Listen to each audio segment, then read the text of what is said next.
네, 오늘 함께 감사함으로 그리고 소원 찬양 드리겠습니다.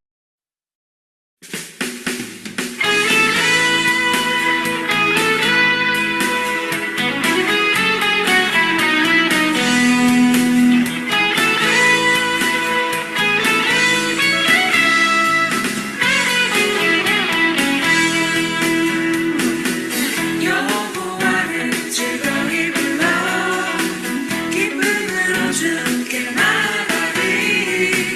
여호와 하나님은 주의 백성 기르시는 양이라. 여호와를 즐거이 불러 기쁨으로 주께 나가리. 여호와 하나님은 주의 백성 기르시는 양이라. 감사함으로 주를 높이며 그분에 들어가서 찬송함으로 그 이름을 송축할지어다. 감사함으로 주를 높이며 그분에 들어가서 찬송함으로 그 이름을 송축할지어다. 여호와를 즐거이 불러 기쁨으로 주께 나가리. 여호와 하나님은 주의 백성 기르시는 양이라. 여호와를 즐거이 불러 기쁨으로 주께 나가리. 여호와 하나님은 주의 백성 기르시는 양이라. 감사함으로 주를 높이며 그분에 들어가서 찬송함으로 그 이름을 송축할지어다. 감사함으로 주를 높이며 그분에 들어가서 찬송함으로 그 이름을 송축할지어다. 주의 선함과 인자하심이 영원하고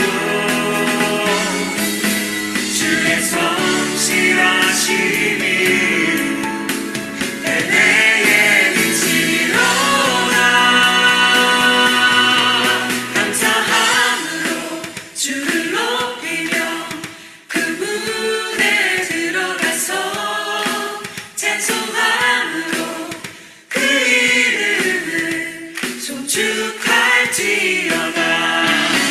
감사함으로 주를 높이며 그분에 들어가서 찬송함으로 그 이름을 송축할지어다.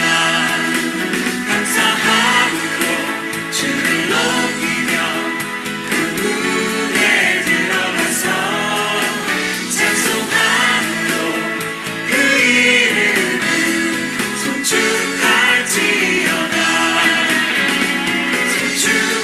송축할지어다. 송축할지어다.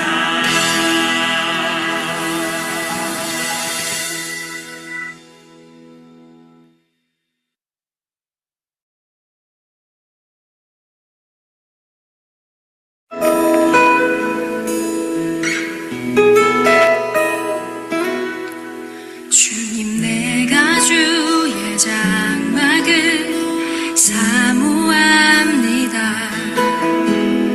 오직 주의 임재를 갈망합니다. 주의 집에서의 하루가 다른 곳의 첫날보다 좋으니 주 사랑 안에 머물며 사랑 노래합니다.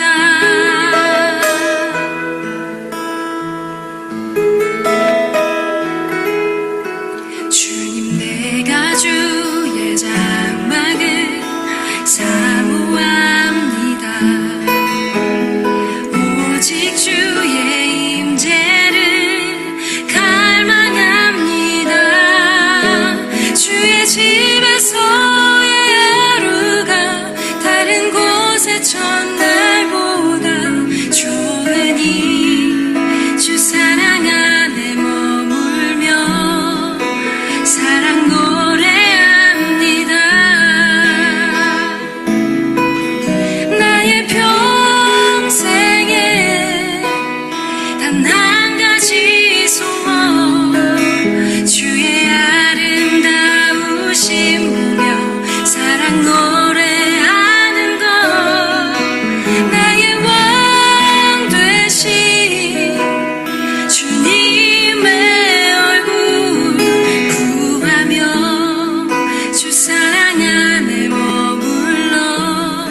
목사님 기도해 주시겠습니다.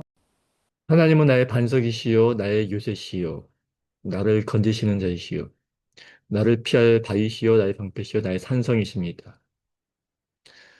사랑의 하나님 아버지, 아버지께 찬송과 영광을 올려드립니다. 이 시간 예배를 통해서 함께 해주시니 감사드립니다. 음.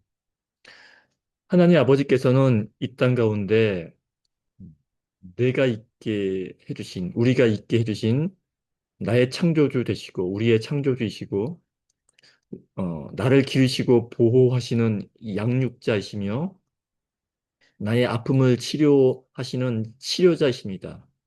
또한 우리의 미래를 인도하시는 인도자 되심을 고백드립니다. 그러니 우리가 살아가면서 겪는 모든 일에 늘 감사하며 살게 하여 주시옵소서. 아버지 하나님, 우리 좋은 친구 교회가 미약하게 남아 외롭게 홀로 계시는 분들을 도울 수 있도록 하시고, 또한 이 연말을 맞이해서 지체장애인을 섬기는 그런 단체에 후원금을 전달할 수 있도록 인도하시며 감사드립니다. 아버지 하나님, 이 시간 함께 예배하는 모든 사람들의 건강을 위해서 기도합니다. 삶에 지친 자들에게는 위로와 격려를, 필요한 자에게는 새로운 힘을, 이 좌절한 자에게는 새로 일어설 용기를 허락하여 주시옵소서. 아버지 하나님, 이 시간 말씀을 전하시는 우리 이용표 목사님과 또 말씀을 경청하는 우리 모두가 한마음 한뜻으로 하나님의 뜻을 깨닫는 그런 귀한 시간 되기를 소망하며 이 모든 말씀을 귀하신 예수님 이름으로 기도합니다. 아멘. 네, 오늘 함께 나눌 말씀은 로마서 3장 24절 말씀입니다. 우리 함께 읽어보도록 하겠습니다. 그리스도 예수 안에 있는 속량으로 말미암아 하나님의 은혜로 값없이 의롭다 하심을 얻은 자 되었느니라. 아멘. 저희 12월 21일 다음 주죠. 12월 21일 주일은 성탄주일로 드리면서 성탄절을 맞이해서 우리가 성찬식을 하게 됩니다. 계속해서 준비하셨던 것처럼 성도님들께서는 떡 또는 빵 그리고 포도주 또는 포도주스를 준비해서 함께 성찬식에 참여해 주시기 바랍니다. 그리고 연말을 맞이해서 지체 장애인들을 섬기고 있는 해피 스마일 디세이블드 미션이라는 단체에 후원금을 전달하였고 또 한국에서는 우유 후원을 이번 달에도 전달하였습니다. 여러 모양으로 도울 수 있도록 해주신 하나님께 감사드리며 또 수고해주신 분들께도 감사드립니다. 네, 오늘은 이용표 목사님께서 칭의라는 제목으로 말씀 전해주시겠습니다. 아시겠지만 저는 소요리 문답을 함께 나누면서 지금은 구원의 서정에 대해서 살펴보고 있습니다. 구원의 서정 순서를 또 잠시 한번 읊어볼까요? 소중회신, 칭양, 성견영. 소중회신, 칭양, 성견영. 살을 붙여보면 소명, 중생, 회심 또는 회개, 그리고 신앙 또는 믿음, 그 다음이 칭의, 그리고 양자 삼으셨다는 얘기죠. 그 다음에 성화, 그리고 성도의 견인, 그리고 마지막에 영화, 이렇게 됩니다. 지난 시간까지는 신앙, 즉 믿음에 대해 살펴보았고요. 오늘은 칭의에 대해서 나눌 차례입니다. 성부 하나님은 구원을 계획하셨고 성자 하나님은 그 계획을 성취하셨으며 성령 하나님은 그 구원을 성도 한 사람 한 사람에게 적용하신다라고 하는 점을 말씀드린 바가 있습니다. 구원을 적용하시기 위해서 성령님께서 가장 먼저 하시는 일은 성도를 부르시는 것이죠. 소명입니다. 성령님의 이 부르심에는 효력이 있습니다. 이 부르심을 받은 사람들에게는 어떤 유익이 있다는 말인데요. 소요리 문답 제32에서 36문답은 그 부르심으로부터 우리가 이 땅에서 얻는 유익을 가르쳐 줍니다.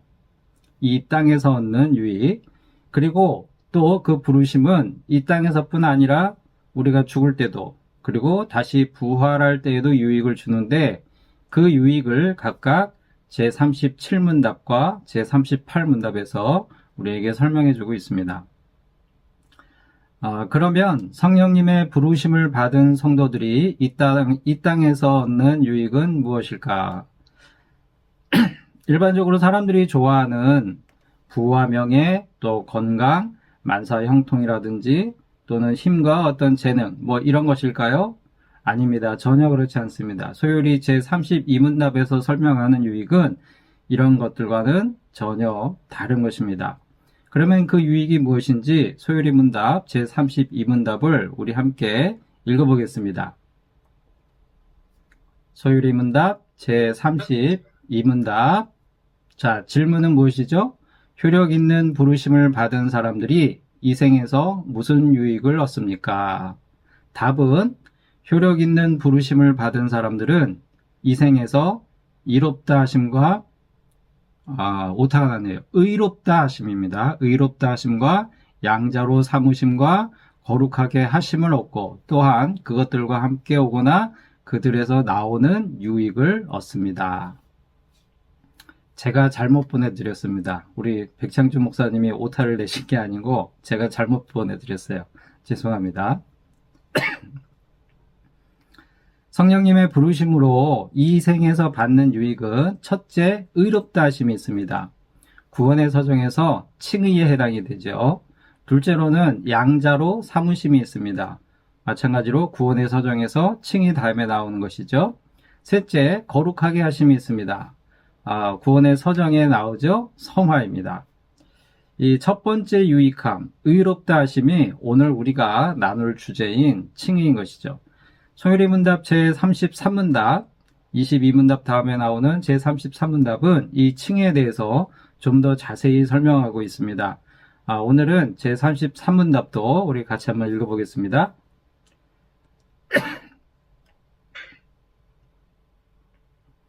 소율이 문답 제33문답 질문 무엇입니까?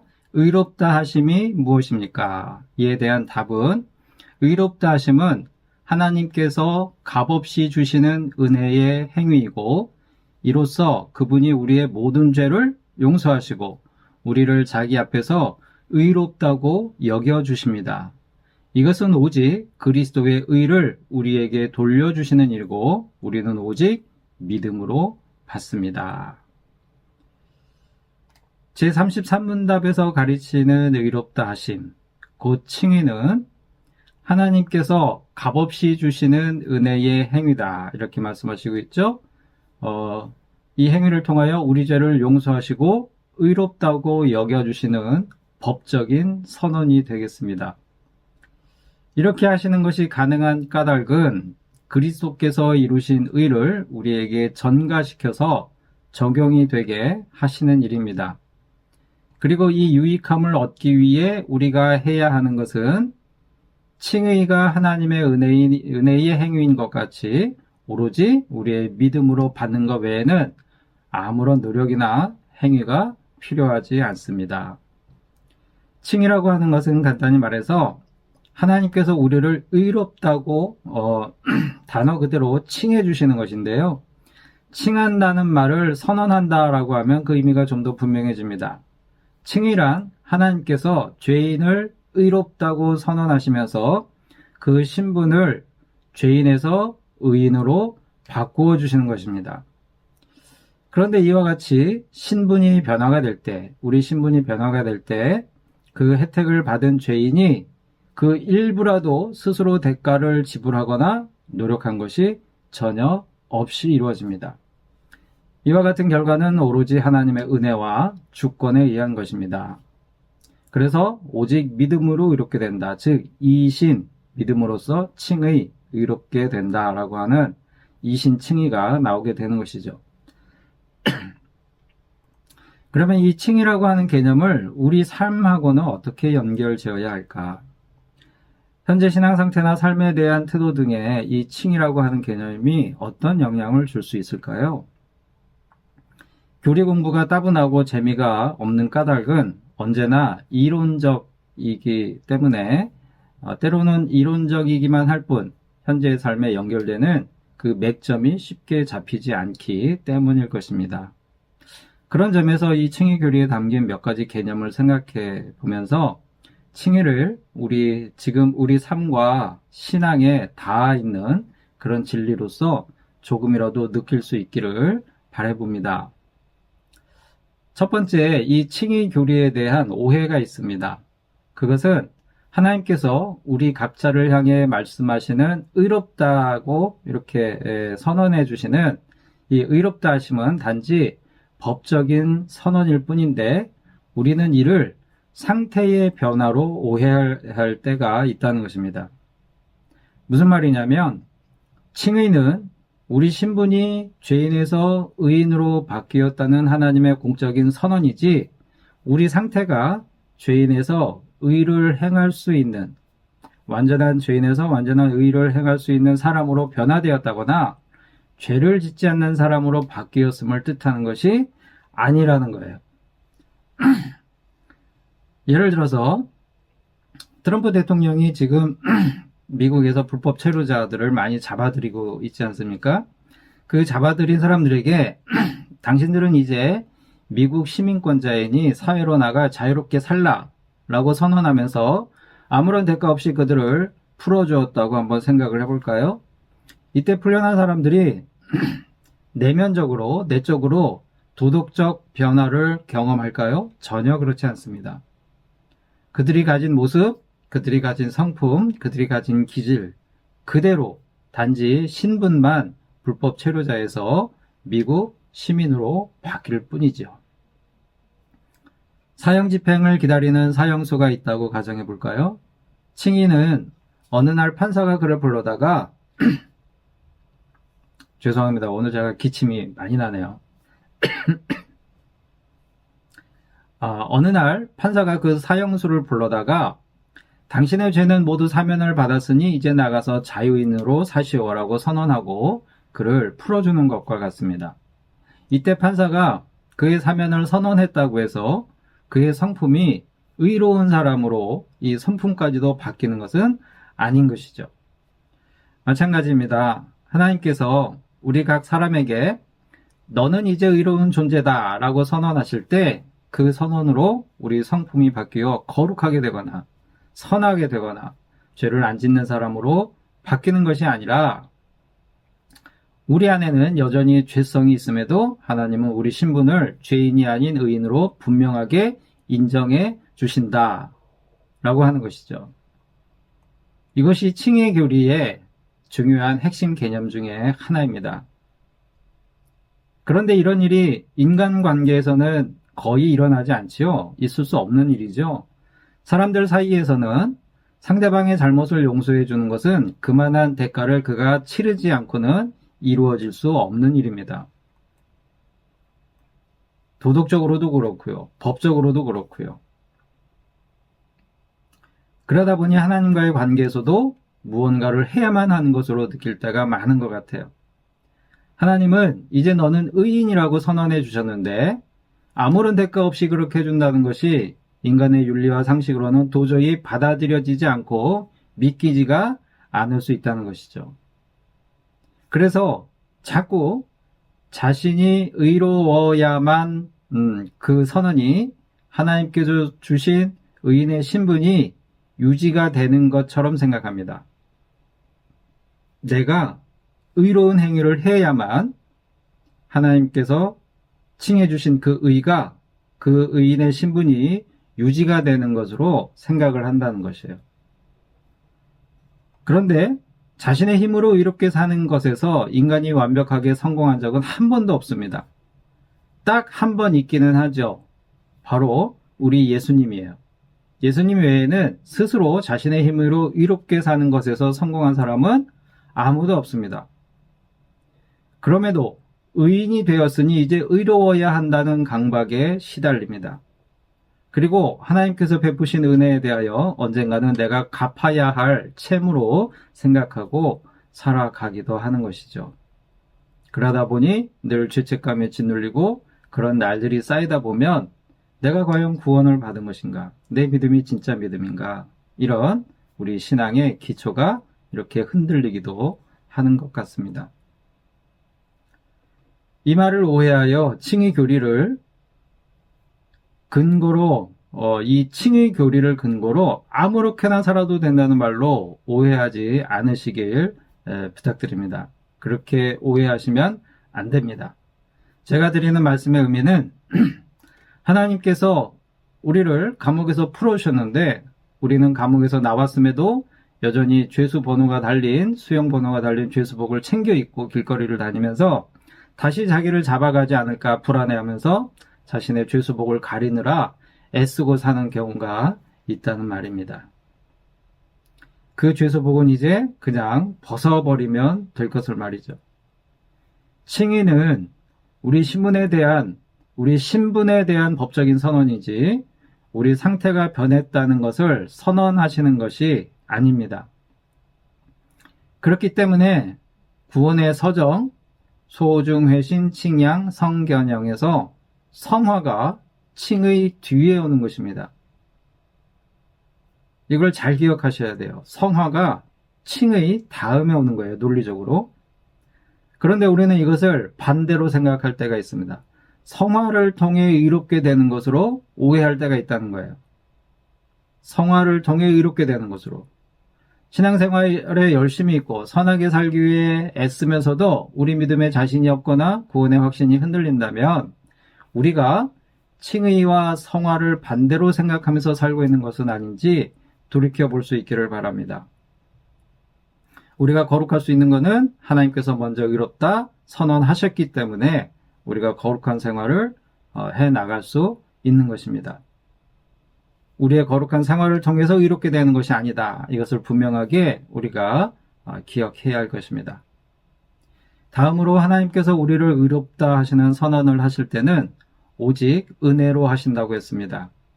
그런데 은혜로 하셨다는 것이 그리 간단하거나 단순하게 처리를 그냥 아무렇지도 않게 처리를 해버렸다는 그런 것을 뜻하는 것은 절대 아닙니다. 이 점에서 칭의 교리에 담긴 두 번째 개념을 살펴볼 필요가 있습니다.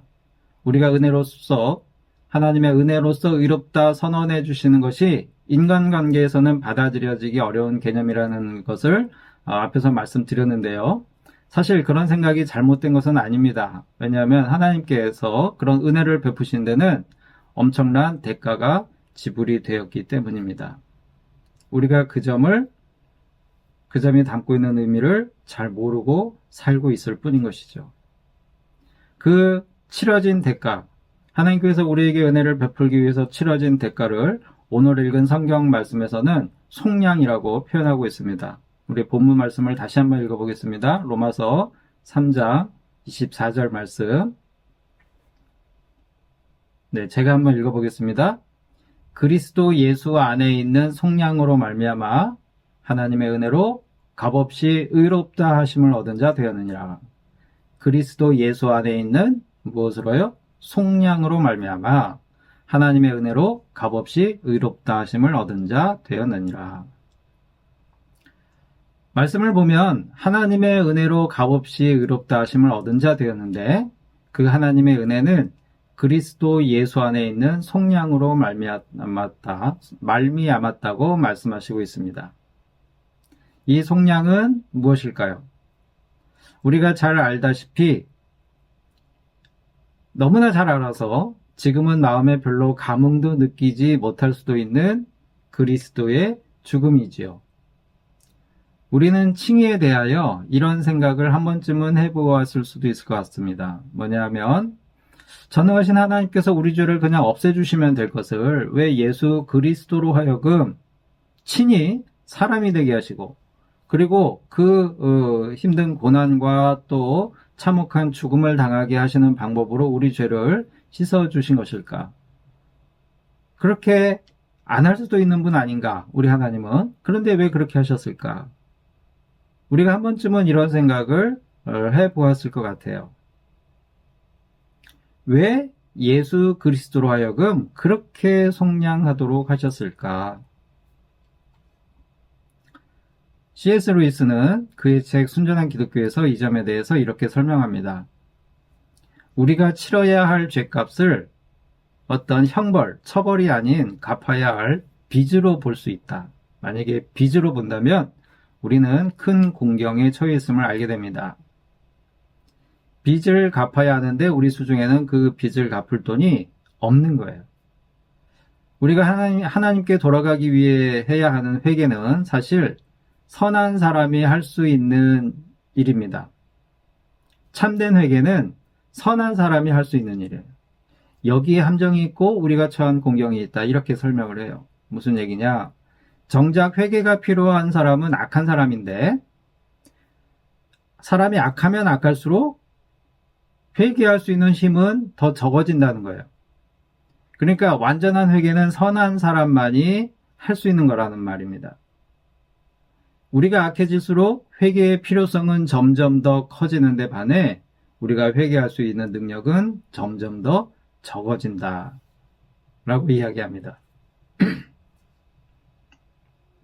그런 점에서 완전한 회개를 할 수 있는 사람은 완전히 선한 사람만이 할 수 있다.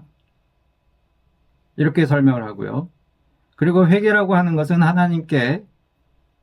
회개라고 하는 것은 하나님께 저항하던 무기를 내려놓고 고통을 겪으며 복종하여 죽는 일인데 자신의 것을 죽여야 가능하게 되는 일인데 악한 사람은 그렇게 할 수 있는 선함이 없기에 본질적으로 그렇게 할 수 없는 것이죠. 세상의 모든 사람이 악에서 자유로울 수 없기 때문에 그 누구도 스스로 하나님께로 돌아갈 힘이 없다는 것입니다. 그런데 그렇다고 해서 우리가 생각하듯 앞에서 우리가 생각했듯이 하나님께서 그 일을 대신 하실 수도 없습니다. 왜냐하면 하나님의 속성상 고통을 겪고 다른 존재에 복종하고 그리고 죽는 일을 하실 수 없습니다. 그렇게 한다면 더 이상 신으로 존재할 수 없는 것이죠. 하나님의 속성과 어긋나는 것입니다. 하지만 인간이라면 완전하게 선한 인간이라면 그 일을 할 수 있지요. 인간이니까. 그는 인간이기에 자신의 뜻을 포기할 수 있고요. 인간이기에 고난을 겪을 수도 있고요. 인간이기에 죽음을 맞이할 수도 있습니다.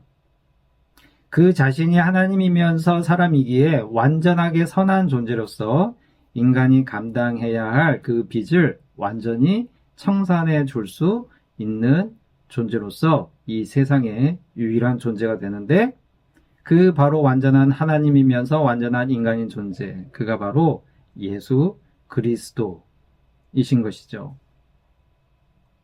우리가 읽은 로마서 3장 24절에 나오는 그리스도 예수 안에 있는 속량으로 말미암아 하나님의 은혜로 값없이 의롭다 하심을 얻었다라고 할 때의 그 속량은, 그 대속의 은혜는 이렇게 이루어진 것입니다. 이렇게 사람이 되셔서 우리 죄값을 대신 치러주신 하나님이 바로 우리의 예수 그리스도이십니다. 그분께서는 완전한 사람이 되셔서 복종하셨고 완전한 사람으로서 고난을 당하셨으며 완전한 사람으로서 죽음을 경험하셨습니다. 예수 그리스도의 이 희생으로 우리는 여전히 죄성을 가지고 있으면서도 하나님 앞에서 의인으로 대접을 받을 수 있는 것이죠. 소요리 문답 제33문답은 우리를 자기 앞에서, 그러니까 하나님 앞에서 의롭다고 여겨주십니다 라고 가르치고 있습니다. 이 문장에서 하나님 앞에서 라는 표현이 의미하는 것은 무엇일까요? 이는 관계의 완전한 회복입니다. 다른 사람 앞에서 의롭다 하신 게 아니고 바로 하나님 앞에서 의롭다 여겨주신다는 것이죠. 하나님과의 관계가 완전히 회복되었다라고 하는 선언인 것이죠. 죄로 인해서 하나님과의 관계가 단절되고 그로 인해 인생의 모든 비참한 상황에 놓였던 우리가 완전한 인간으로 오셔서 우리가 감당했어야 할 회개의 과정을 완벽하게 이루어내셔서 의를 증명해 내신 예수 그리스도의 희생을 대가로 하나님과의 단절된 관계를 완전히 회복하게 되었다라고 하는 선언. 그래서 비참함에서 벗어나 진정한 행복을 꿈꾸며 살 수 있는 존재. 미래가 비참한 불행밖에 없었다가 이제는 참된 행복을 꿈꾸며 살 수 있는 존재로 그 신분이 바뀌는 것, 이것이 바로 칭의라고 하는 것입니다.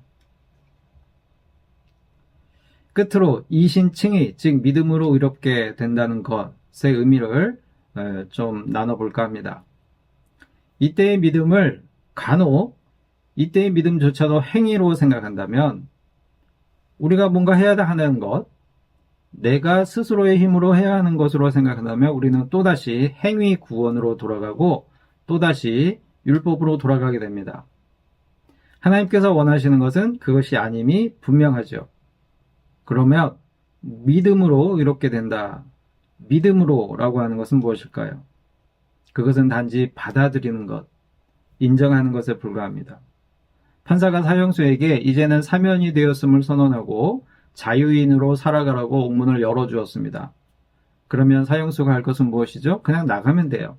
그 사실을 판사의 선언을 사실로 받아들이고 인정하고 그냥 옥문 나가면 됩니다. 그런데 그 사실을 인정하지 않고요. 열린 옥문을 지나서 자유로운 세상으로 나가지 않고 여전히 감옥에 머물면서 사형수로 살고 있다면 그는 하나님의 은혜를 받아들이지 않는 것이죠. 믿음이 없는 것이죠. 자신의 신분이 변하였음을 믿지 못하는 거예요. 인정하지 못하는 거예요. 받아들이지 않는 것입니다. 만약에 그렇게 한다면 믿음으로 의롭게 될 수 있는 기회를 저버리고 마는 것이죠. 사랑하는 성도 여러분, 하나님께서 사형수였던 우리를 감옥에서 풀어주셨는데 여전히 감옥에 머물며 자신의 죄값을 스스로 감당하려고 하는 마음으로 살고 있지는 않습니까?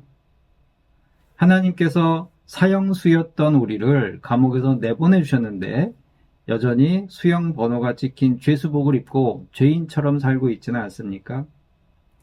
우리의 행위는 구원을 받기 위해 필요한 것이 아닙니다. 하나님께서 우리에게 원하시는 선한 행위는 구원의 조건이 아니라 이미 구원받은 사람이, 이미 죄 없다 인정받은 사람이, 하나님과의 관계가 회복된 사람이 누리는 기쁨의 표현인 것입니다. 그 회복된 관계 속에서 내가 하나님을 기쁘시게 해드리기 위해서 행하는 그러한 마음의 표현인 것이죠. 하나님을 향한 진실한 마음의 표현일 뿐입니다. 우리의 선한 행위는 그것으로 의롭게 되기 때문이 아니라 우리는 이미 의롭게 되었고 의롭게 됨으로써 하나님과의 관계가 회복된 사람이 그 회복의 기쁨을 더 많이 누리기 위함에 있습니다. 그것이 곧 진리가 주는 자유를 제대로 누리는 것입니다. 칭의를 통하여 두려움과 슬픔에 젖어 있는 우리에게 하나님은 괜찮아, 이제 안심해 라고 말씀해 주시면서 우리의 손을 다시 잡아주십니다. 너는 이제 행복을 누릴 자격이 있어. 내가 진 빚을 내가 다 갚았으니까 이제 행복하게 될 거야 라고 칭의를 통하여 하나님께서 우리에게 말씀하십니다. 과거로부터 자유로워졌으니 이제 과거의 죄값을 치르며 살 필요가 없어 라고 말씀하시는 것입니다. 믿음이 흔들리고 구원의 자신이 없어질 때 마치 구원받을 자격이 없는 것처럼 느껴질 때 내가 걱정하는 그것을 내가 해결해 주었으니 걱정하지 않아도 돼 라고 하나님께서 우리에게 말씀해 주시는 것입니다.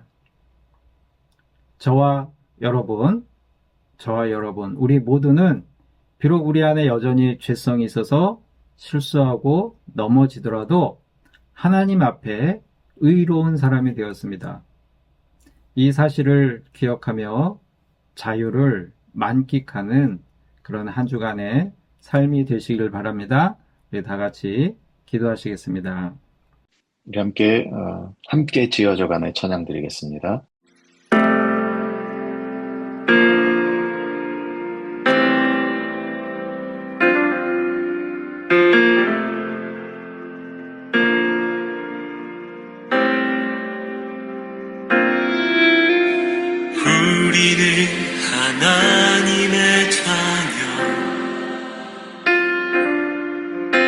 주 사랑 안에 우리 거할 때 주님 나를 사랑하신 것 같이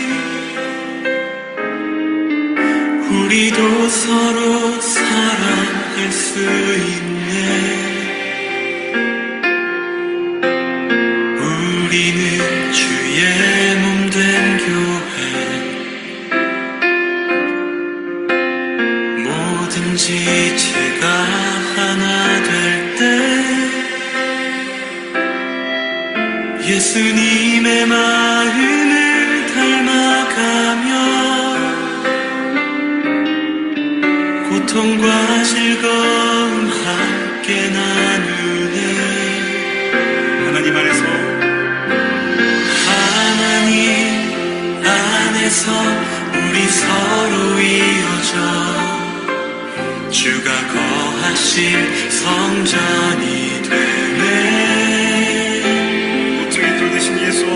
모퉁이 돌 대신 예수와 하나 되게 하신 성령 안에 함께 지어져 가네.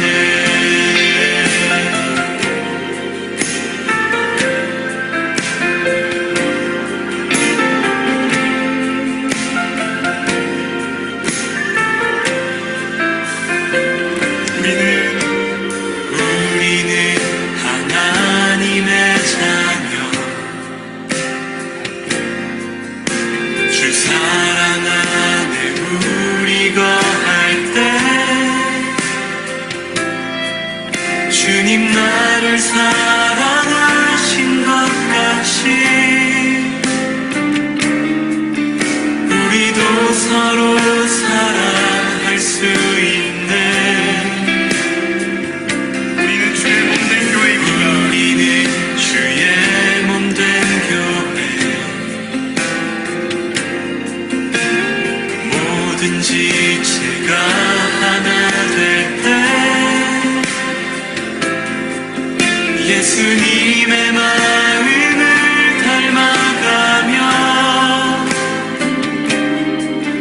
고통과 즐거움 함께 나누네. 하나님 안에서 우리 서로 이어져 주가 거하신 성전이 되네. 모퉁이 돌 되신 예수와 하나 되게 하신 성령 안에 함께 지어져 가네. 하나님 안에서 서로 이어질 수 있습니다. 하나님 안에서 우리 서로 이어져 주가 거하신 성전이 되네. 모퉁이 돌 되신 예수와 하나 되게 하신 성령 안에 함께 지어져 가네.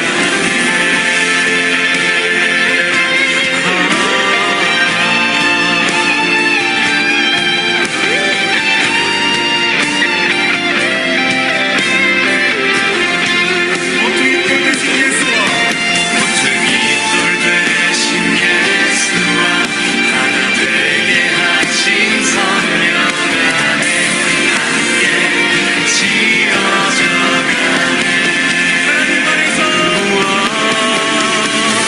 하나님 안에서 우리 서로 이어져 주가 거하신 성전이 되네.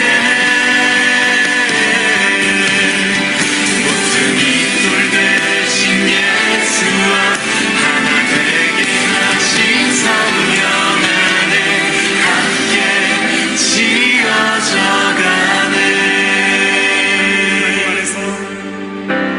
하나님 안에서 우리 서로 이어져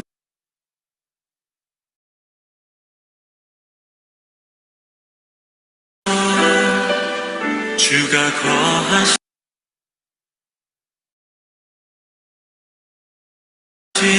성전이 되네.